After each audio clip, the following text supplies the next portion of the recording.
Sungguh kami percaya Tuhan bahwa tidak ada tempat yang paling indah di dunia ini kecuali di dalam hadirat-Mu. Dan malam hari ini kami berterima kasih, kami boleh merasakan hadirat-Mu di tengah-tengah ibadah Natal Youth Kosambi Baru. Kami percaya janji Tuhan digenapi, bahwa di mana ada 2 atau 3 orang berkumpul di dalam nama-Mu, di situ Engkau ada.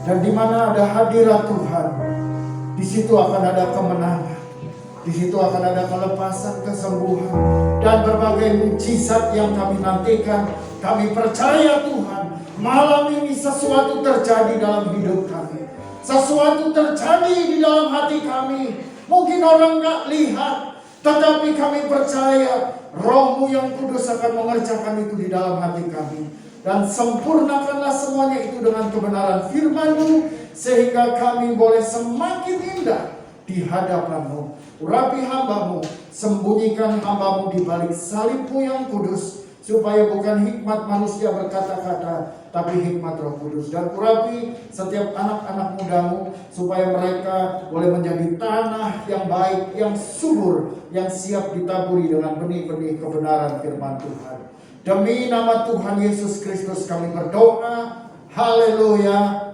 Amin. Shalom. Puji Tuhan. Saudara-saudaraku yang dikasihi oleh Tuhan Yesus Kristus, kita patut bersyukur kepada Tuhan karena malam hari ini kita masih diberikan kesempatan untuk bisa sama-sama merayakan Natal. Amin. Amin. Ya, saudara tahu bahwa hari-hari ini di berbagai belahan dunia, khususnya di Eropa, mereka sedang mengalami situasi yang begitu mencekam, ya, karena ada varian baru, ya, ada teman baru namanya Omikron yang lagi menakut-nakuti mereka, sehingga mereka bergejolak, ya, macam-macam. Mereka nggak bisa keluar rumah, mereka harus stay di rumah, mereka kembali kepada masa-masa. Tapi adalah anugerah yang luar biasa kalau Tuhan izinkan saudara-saudara semua boleh berkumpul malam hari ini dan kita menikmati momen Natal. Walau harus dimaju-majuin, ya, nanti mulai tanggal 20 sekian kita akan kembali masuk di rumah. Tapi apapun itu, hari ini terbukti apa yang jadi tema segede gabar, ya, luar biasa, ya. Immanuel, Allah beserta kita. Ini yang menjadi tema Natal kita pada malam hari ini. Allah dengan kita, Allah beserta kita. Nah, sebelum itu, mari kita lihat dulu kembali flashback kisah Natal. Seperti apa? Well, kita semua sudah tahu ceritanya, sudah hafal luar kepala, sambil merem bisa ceritakan ulang. Tapi nggak ada salahnya kalau kita baca ulang apa yang dikatakan oleh firman Tuhan mengenai kisah Natal ini. Saya mau baca mulai dari sejarahnya dulu, ya. Kita baca dalam Injil Lukas pasal 1 mulai ayat 26, nanti disambung dengan Injil Matius. Teman-teman boleh langsung simak di Alkitab masing-masing, ya. Dalam bulan yang ke-6, Allah menyuruh malaikat Gabriel pergi ke sebuah kota di Galilea bernama Nazaret kepada seorang perawan yang bertunangan dengan seorang bernama Yusuf dari keluarga Daud. Nama perawan itu Maria. Ketika malaikat itu masuk ke rumah Maria, ia berkata, "Salam hai engkau yang dikaruniai, Tuhan menyertai engkau." Maria terkejut mendengar perkataan itu, lalu bertanya di dalam hatinya, apakah arti salam itu? Kata malaikat itu kepadanya, "Jangan takut hai Maria, sebab engkau beroleh kasih karunia di hadapan Allah. Sesungguhnya engkau akan mengandung dan akan melahirkan seorang anak laki-laki, dan hendaklah engkau menamai dia Yesus. Ia akan menjadi besar dan akan disebut anak Allah yang maha tinggi, dan Tuhan Allah akan mengaruniakan kepadanya tahta Daud bapa leluhurnya, dan ia akan menjadi raja atas kaum keturunan Yakub sampai selama-lamanya, dan kerajaannya tidak akan berkesudahan." Kata Maria kepada malaikat itu, "Bagaimana hal itu mungkin terjadi? Karena aku belum bersuami." Jawab malaikat itu kepadanya, "Roh Kudus akan turun atasmu dan kuasa Allah yang Maha Tinggi akan menaungi engkau, sehingga sebab itu anak yang akan kau lahirkan itu akan disebut kudus, anak Allah. Dan sesungguhnya Elisabet sanakmu itu, ia pun sedang mengandung seorang anak laki-laki pada hari tuanya, dan inilah bulan yang ke-6 bagi dia yang disebut mandul itu. Sebab bagi Allah tidak ada yang mustahil. Kata Maria, sesungguhnya aku ini adalah hamba Tuhan. Jadilah padaku menurut perkataanmu itu. Lalu malaikat itu meninggalkan dia.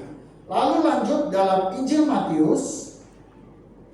Dalam Matius tadi malaikat Gabriel menjumpai Maria. Lalu dalam Matius mulai pasal 1 ayat yang ke-18. Kelahiran Yesus Kristus adalah seperti berikut.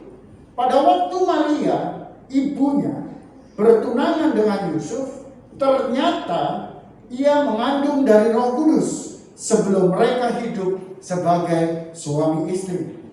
Karena Yusuf suaminya seorang yang tulus hati dan tidak mau mencemarkan nama istrinya di muka umum, ia bermaksud menceraikannya dengan diam-diam.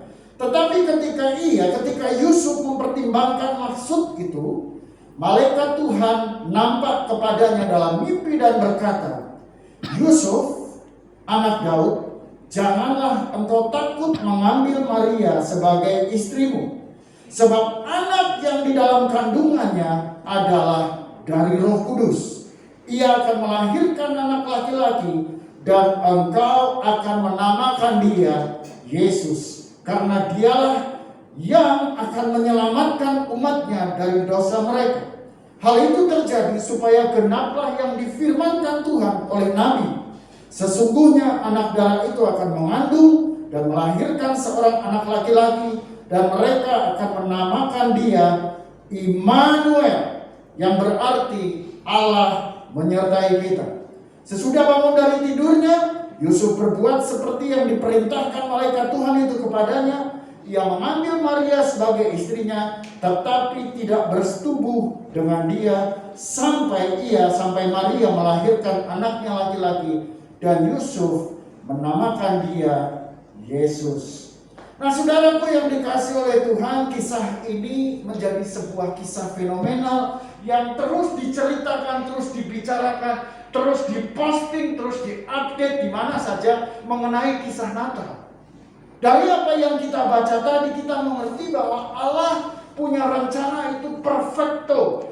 Dia tidak pernah asal-asalan. Perencana Tuhan tidak pernah kaleng-kaleng. Makanya waktu dia mempersiapkan tentang sebuah peristiwa besar di mana lahirnya Yesus Kristus yang sudah dinubuatkan oleh para nabi pada zaman dahulu, akhirnya digenapi, tapi enggak setengah-setengah.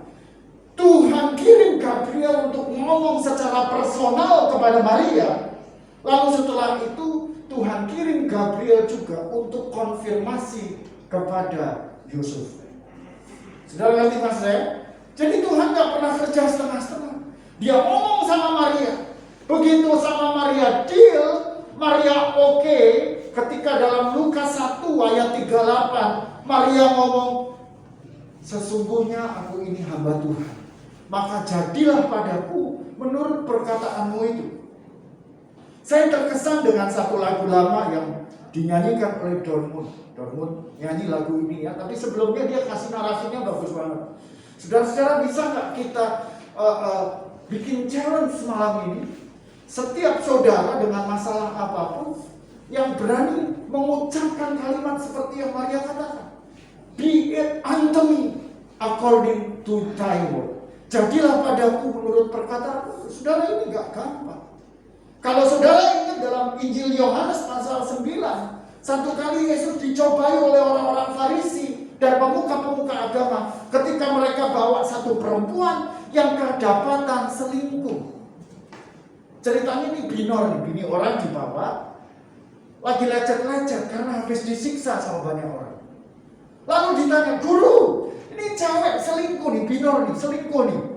Nah, Sekarang gimana? Menurut hukum kitab Musa dan para nabi, perempuan ini harus dirajam batu sampai mati.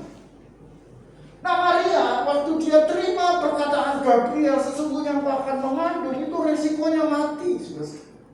Bukan hanya mati.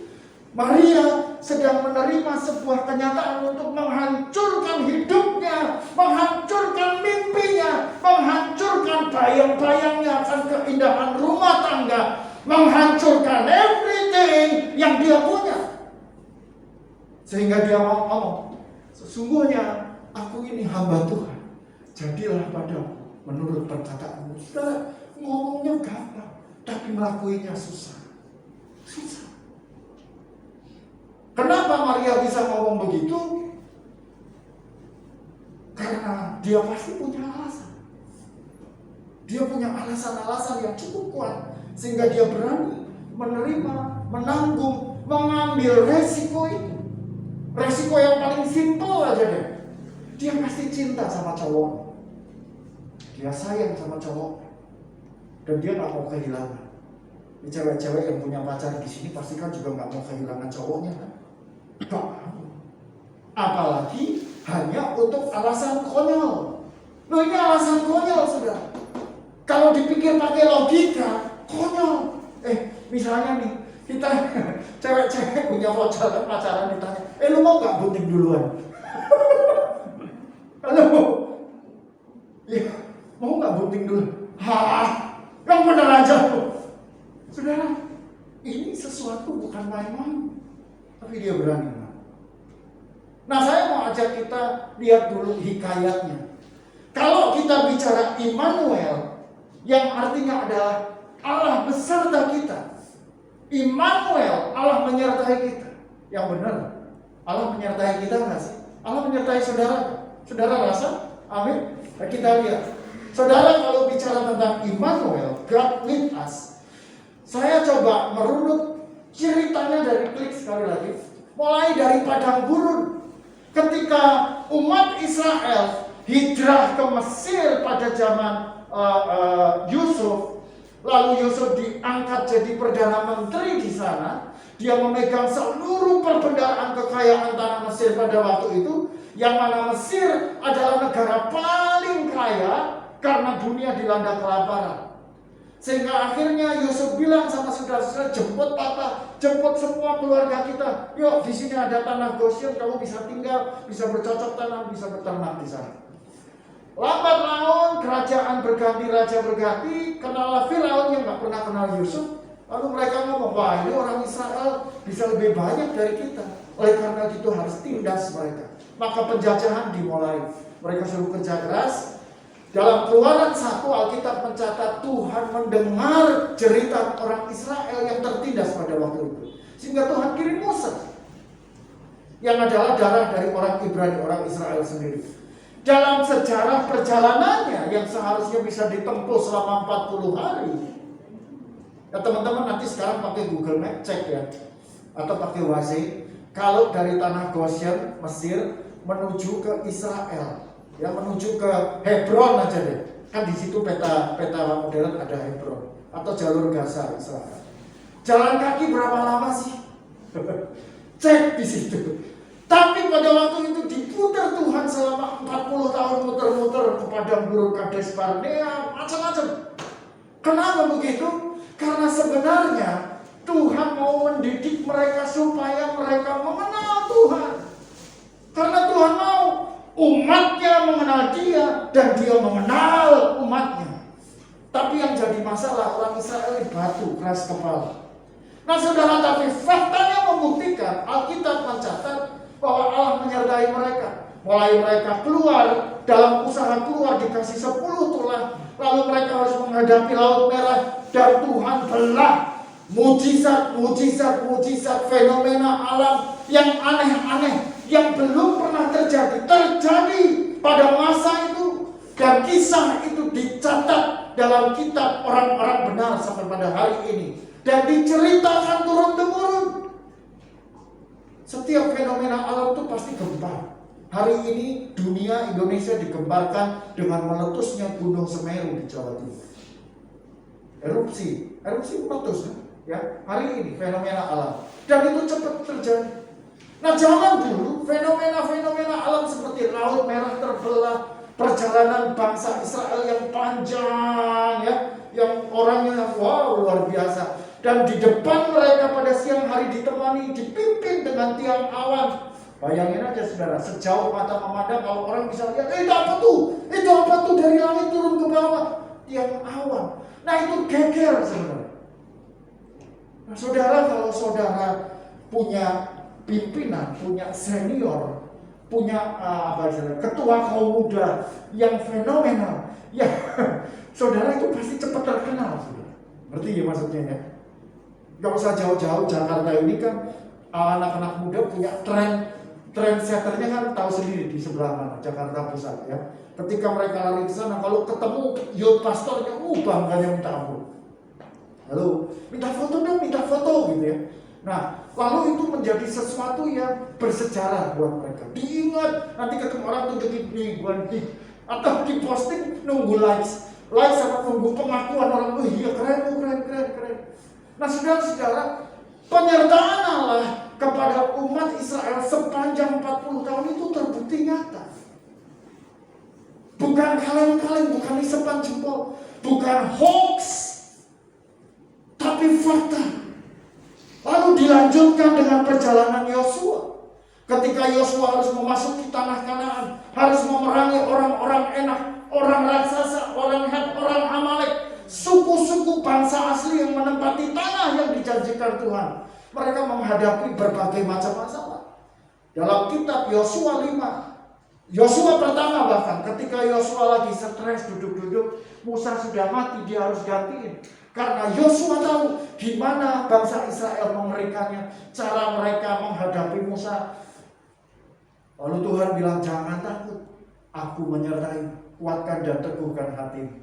Dalam peperangan-peperangan yang terjadi, Allah menunjukkan diri. Bahkan sepanjang perjalanan bangsa Israel minta hakim-hakim, minta raja, dikasih Raja Saul. Lalu kisah Daud membuktikan bagaimana penyertaan Tuhan. Dalam 1 Samuel pasal yang ke-17 di kisah Daud dan Goliat, di situ kita melihat bagaimana penyertaan Tuhan terhadap Raja Daud. Nah, kisah yang simple ini mengingatkan saya tentang bagaimana Daud memiliki keyakinan yang kuat akan penyertaan Tuhan di dalam hidupnya. Nanti teman-teman baca ulang, saya langsung singkat saja.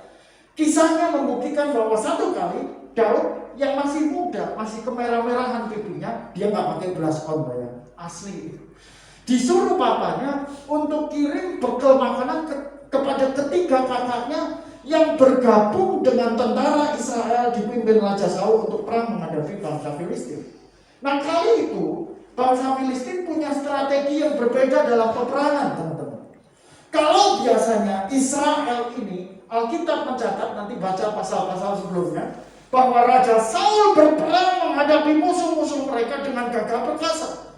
Setiap peperangan yang dilakukan pasti berbuahkan kemenangan. Tapi yang aneh, kenapa di dalam kisah Goliat ini ada strategi yang berbeda yang diterapkan oleh bangsa Filistin? Kalau orang Israel biasanya perangnya keroyokan, tawuran, rame-rame, ya, ini Israel di sini, ini musuhnya di sini, lalu tawuran, menang terus. Tapi kali ini diajak duel. Filistin mengeluarkan satu orang yang gagah perkasa yang tingginya 2 meter, namanya Goliat. Goliat ini nantang, woi orang Israel, siapa di antara kamu yang berani 1 lawan gue? Ada nggak? Tapi orang Israel ketakutan semua, termasuk Saul. Yang Saul dicatat sebagai orang yang paling tinggi di antara orang-orang Israel pada waktu itu. Strateginya beda. Biasanya tawuran, kali ini diajak 1 lawan 1. Nah orang Israel gak ada yang berani. Kan aneh saudara. Karena kadang-kadang bingung. Kadang-kadang dia hebat, tapi kali ini mentalnya ngedrop. Nah singkat cerita, Daud marah. Kenapa orang ini, orang yang gak bersurat ini, orang yang bukan pilihan Tuhan ini berani melecehkan kita? Lalu dia berniat menghadapi Goliat, tapi sama Saul mau dikasih baju zirah. Dia gak bisa jalan karena terlalu berat. Lalu Daud ngomong gini, Tuanku Raja, hambamu ini biasa menggembalakan kambing domba. Nah, selama hamba menggembalakan, ada binatang-binatang buas, singa, beruang, dan lain sebagainya. Dengan pertolongan Tuhan, mulut-mulut mereka hamba robek.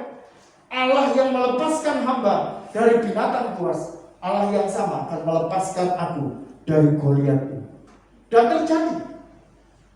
Di sini saya melihat bagaimana penyertaan Tuhan yang selalu ada, termasuk dengan Maria dan Yusuf yang tadi di depan kita sudah bahas. Halaman berikutnya tolong diklik. Nah, di sini saya mau share sama teman-teman. Faktanya bilang begini. Dari semuanya itu, dari kisah-kisah yang secara singkat tadi saya paparkan ke teman-teman, perjalanan umat Israel, Allah kita pada kenyataannya Allah tidak pernah berubah. Amin. Dia tetap sama. Dia masih senantiasa menyertai umatnya, menyertai saudara dan saya. Penyertaannya sungguh ada. Dan itu terbukti sampai hari ini. Setiap saudara yang ada dalam ruangan ini dan saya, kita semua sehat dalam lindungan Tuhan. Amin. Walau 1000 rebah, walau berlaksa-laksa berjatuh, tapi pertanyaannya, kenapa kita masih hidup? Kenapa kita masih ada? Kenapa kita masih diizinkan untuk tinggal di dunia ini sementara orang-orang lain bertumbangan? Karena Tuhan punya maksud, Tuhan punya rencana. Karena Dia memilih kita. Dia memilih kita. Dia menentukan kita dari semula untuk dijadikan sesuai dengan kehendak dan rencana. Ini fakta. Kenyataannya saudara dan saya dikasihi Tuhan. Sehingga Dia menyertai kita sampai pada hari ini. Immanuel. Klik lagi. Nah, sekarang pertanyaannya, bagaimana kita bisa mempercayainya? Seperti tadi, seperti Daud mempercayai Allah bahwa Allah pasti menyertainya. Bagaimana kita bisa menyertainya? Seperti Maria, sehingga Maria berani berkata, "Be it unto me," jadilah padaku menurut perkataanmu itu. Karena nggak gampang untuk melaluinya. Tadi saya paparkan, faktanya Tuhan tidak berubah. Dia tetaplah Immanuel. Dia tetaplah Allah yang menyertai kita. He stays there. Dia tetap di situ. Dia nggak pernah berubah. Yang berubah kita. Yang berubah keyakinan kita. Yang berubah cara pandang kita terhadapnya. Ada 3 hal saja yang secara singkat saya mau bagi teman-teman. Gimana cara kita mempercayainya? Bahwa sampai detik ini Dia masih Immanuel. Masih menyertai kita. Yang pertama, mari kita miliki pengenalan yang benar akan Tuhan. Dalam Filipi 3 ayat 10 mengatakan, yang ku kehendaki ialah mengenal Dia dan kuasa yang membangkitkan Dia dari kematian. Saudara, apa yang paling kita inginkan di dalam hidup ini? Apa yang paling penting? Pada present moment, apa yang menjadi prioritas tertinggi dalam hati kita, dalam pikiran kita? The problem is, seringkali kita dialihkan kepada perkara-perkara yang gak penting. Mazmur 1 ayat 23 berkata, "The Lord is my shepherd, I shall not want." Artinya apa? Dia berkata, kalau Tuhan adalah gembalaku, aku gak pengen apa-apa lagi. Tapi kenyataannya kita kan gak begitu. Tuhan adalah gembalaku, aku masih pengen ini, aku masih pengen itu, aku masih pengen. Ya faktanya sih gak ada yang salah dengan itu, memang. Tapi yang salah seringkali fokus kita bukan Tuhan, tetapi kepada materi, kepada sesuatu yang fana, sesuatu yang gampang hilang dari hidup kita. Sehingga itu hanya jadi slogan, "The Lord is my shepherd, I shall not want." Harusnya aku gak pengen apa-apa lagi. Maukah saudara memiliki pengenalan yang benar akan Tuhan? Caranya gimana? Simple, baca Alkitab setiap hari. Gereja kita ada program WPD, waktu pribadi dengan Allah. At least teman-teman bisa baca 1 hari 1 pasal, enough. Mungkin nanti setelah terbiasa dibaca lagi. Semenjak saya bergabung dengan New Hope Family 3 tahun yang lalu, saya sudah kurang lebih hampir 4 kali khatam Alkitab. Tapi itu tidak berarti apa-apa buat saya. Hanya saya semakin diperkaya, dan semakin diperkaya untuk mengenal Tuhan. Yohanes 1 ayat 1 berkata, pada mulanya adalah firman. Firman itu bersama-sama dengan Allah. Dan firman itu adalah Allah. Tadi kita nyanyi, dia itu firman Allah yang turun ke bumi. Natal adalah firman yang menjadi manusia. Bukankah Allah menciptakan dunia dengan segala isinya? Hanya dengan firman-Nya yang keluar. Jadilah gelap, jadilah terang, jadilah pagi. Nah, Yesus adalah firman yang hidup. Nah, sekarang firman-Nya ada bersama-sama dengan kita. Gimana cara kita mengenal Tuhan? Gampang. Teknologi mengajarkan kepada kita, ada Alkitab di tangan kita yang setiap hari kita bisa baca. Amin. Mari saudara, apa resolusimu di akhir tahun menyongsong 2022? It's simple resolution. Baca Alkitab setiap hari. Aduh Pak, saya malas baca. Gampang. Ada audio Bible yang kau bisa pasang sambil tiduran. Lalu, bukankah iman timbul dari pendengaran akan kebenaran firman Tuhan? Jadi kalau saudara mau memiliki pengenalan yang benar, saudara mesti baca Alkitab. Anak-anak mengajar kepada kita, baca kitab suci, doa tiap hari. Sesimpel itu. Oleh sebab itu, tanpa teori yang ribet, kalau Anda mau memiliki pengenalan yang benar akan Tuhan, baca Alkitab. Yang kedua, miliki keyakinan yang kuat akan Tuhan. Roma 14 ayat 23b berkata, segala sesuatu yang kita lakukan tidak dengan iman adalah dosa. Artinya apa? Saudara kalau mau beriman sama Tuhan, jangan tanggung-tanggung. Harus percaya sungguh-sungguh kepada Tuhan. Jangan percaya, yakin. Saudara, mari kita percaya kepada Tuhan dengan sungguh-sungguh. Dalam bahasa Prancis disebut dengan strong conviction, keyakinan yang kuat. Dalam frase bahasa Inggris enak ngomongnya. Many people believe but they don't trust. Banyak orang percaya tapi nggak yakin. Analogi yang paling sederhana tentang seorang akrobat yang bisa nyebrang dari tower A ke tower B. Wah, dia bisa jalan di atas bambu itu. Semua orang tepuk tangan. Saudara percaya saya bisa balik lagi? Percaya, dan dia bisa balik lagi. Semua orang tepuk tangan. Lalu ditanyalah, siapa yang mau saya gendong? Nobody. Gak ada satupun yang berani. Mereka percaya? Yes. Tapi mereka yakin? Enggak. Karena mereka nggak berani menyerahkan hidupnya kepada si akrobator ini. Sampai akhirnya ada satu anak yang berani angkat tangan. Saya! Dan dia digendong, jalan bolak-balik selamat. Ternyata anak itu adalah anak dari akrobator. Kenapa dia bisa memiliki a strong conviction, keyakinan yang kuat? Karena anak ini, ke poin nomor 1, memiliki pengenalan yang benar akan siapa bapaknya, kemampuan bapaknya. Kalau saudara nggak punya pengenalan, saudara nggak bisa percaya, nggak akan yakin sama Tuhan, karena nggak kenal. Pertanyaan saya, waktu cowok nembak kamu, kenapa kamu mau sama dia? Makan gantengnya doang. Saudara mesti kenal sehingga saudara percaya bahwa laki-laki ini laki-laki yang bisa dipercaya. Begitu juga kalau cowok-cowok ganteng ditembak cewek-cewek. Lo asal mau aja. Saudara mesti kenal dia dengan sungguh-sungguh. Saudara mesti tahu siapa dia. Halo, amin. Amin. Yang ketiga, yang terakhir, miliki mentalitas pemenang. Saudara, modal percaya saja sama modal kenal doang gak cukup. Sebuah hubungan mesti bersama-sama melalui dengan mentalitas pemenang. Sebab kalau saudara nggak punya mentalitas yang baik, waktu jalan pacaran berdua ada masalah, bubar ya, iya bubar susah. Halo, saudara mesti punya mentalitas pemenang. Sebab hidup ini nggak gampang. Perjuangan, semua masalah-masalah yang datang silih berganti bisa dihadapi dengan keyakinan yang kuat. dengan pengenalan yang baik akan Tuhan dan mental pemenang. Daud gak akan bisa mengalahkan Goliat modal iman doang.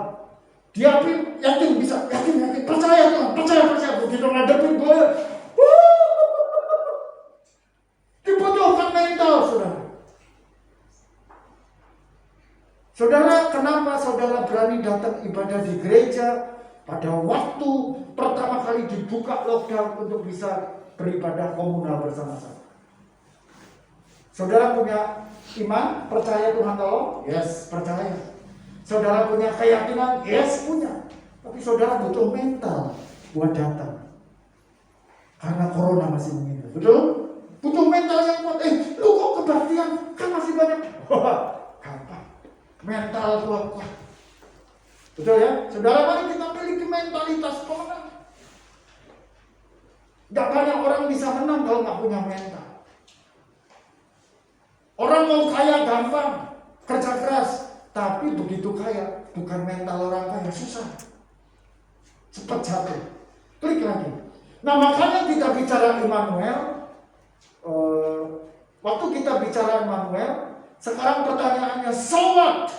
This is Christmas. Ini Natal, bro. Ini Natal, sis. Terus gimana? Party dong, pesta dong.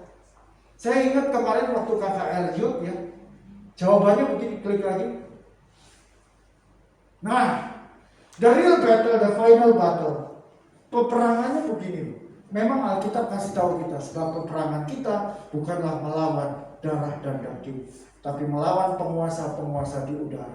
Teman-teman, Youth, challenge kita tuh nggak main-main. Kita diperhadapkan mulai begitu dibuka tahun 2022. Masih banyak hal yang akan kita hadapi. Gelombang ketiga lah, bencana alam lah, di mana saudara tahu perubahan iklim yang ekstrim dan lain sebagainya, pemanasan global, ancaman bahaya kelaparan, ancaman teknologi, ancaman 5G, di mana tenaga kerja manusia ditinggalkan, orang-orang beralih kepada AI, kepada robot. Teknologi akan membuat pornografi dan bisnis-bisnis yang gak benar akan semakin naik dan lain sebagainya, merusakkan kita. Challenge-nya gak gampang, saudara. Saudara akan diperhadapkan dengan hal-hal ini di tahun-tahun ke depan. Gak usah tahun ke depan, tahun ini aja nanti 2022. Sesuatu yang terjadi luar biasa. Nah, kalau cuma teknologi doang, gampang. Tapi kalau teknologi ditambah bencana alam, kesulitan ekonomi, saya gak nakut-nakutin. Saya bicara fakta, teman-teman. Nah, inilah kesulitan kita. So, apa yang harus kita lakukan? Yesus berkata, di luar aku, kamu gak bisa berbuat apa-apa. Amin. Sebagai penutup, Immanuel, saya setarakan dengan ini. Klik. Nah, saya bukan promosi ya. Ini kesukaan saya. You'll never walk alone. Saudara harus percaya bahwa seperti Tuhan Yesus di surga memandang saudara dan berkata, you'll never walk alone. Kamu tidak akan pernah berjalan sendiri. Tuhan berjanji dalam Matius 28 ayat 19-20 ketika Tuhan berikan amanat agung, pergi, jadikan semua bangsa muridku dan ajarkanlah mereka untuk hidup sesuai dengan semua yang kuajar kepadamu. Lalu di akhir kata itu Yesus berkata, dan ketahuilah, aku menyertai kamu sampai kepada akhir zaman. Teman-teman, seluruh rangkaian khotbah ini, waktu saya temukan lagu ini, saya mau tampilkan ke teman-teman. Dia menyertai kita. Nah, apa itu Natal? Seringkali kita bicara Natal euforianya saja. Kenapa kita suka Natal? Saya renungkan karena satu hal. Sepanjang hari ini saya dengerin lagu-lagu Natal, lagu-lagu di mana waktu masa kecil kami selalu merayakan bersama keluarga, dan it's so wonderful. Teman-teman tahu, sebagian besar kenikmatan Natal yang saudara alami dimulai dari masa kecil saudara. Setuju dengan saya? Karena itu membentuk ketika saudara duduk menikmati pohon Natal, menikmati nuansa Natal, even mendengar lagu Natal. It's bring you to memory waktu engkau masih little child dan menikmati keindahan sebuah Natal. Tapi malam ini saya mau teman-teman lihat video ini dan merenungkan bahwa apapun keadaan kita, siapapun kita, apapun situasi yang kita hadapi, Dia tetap sama. Dia Allah Immanuel. Dia yang selalu menyertai kita pada kenyataannya Allah selalu ada di sana. Dia setia menanti kita. So, siapa yang berubah? Kita. Karena begitu banyaknya masalah, karena begitu banyak terjebak dengan kesalahan-kesalahan di masa lalu, kebodohan-kebodohan, kegagalan kita, sehingga seolah-olah kita melihat Allah nggak sayang aku lagi, Allah nggak ada di sana. Dia meninggalkan aku, padahal sebenarnya Dia selalu ada di sana.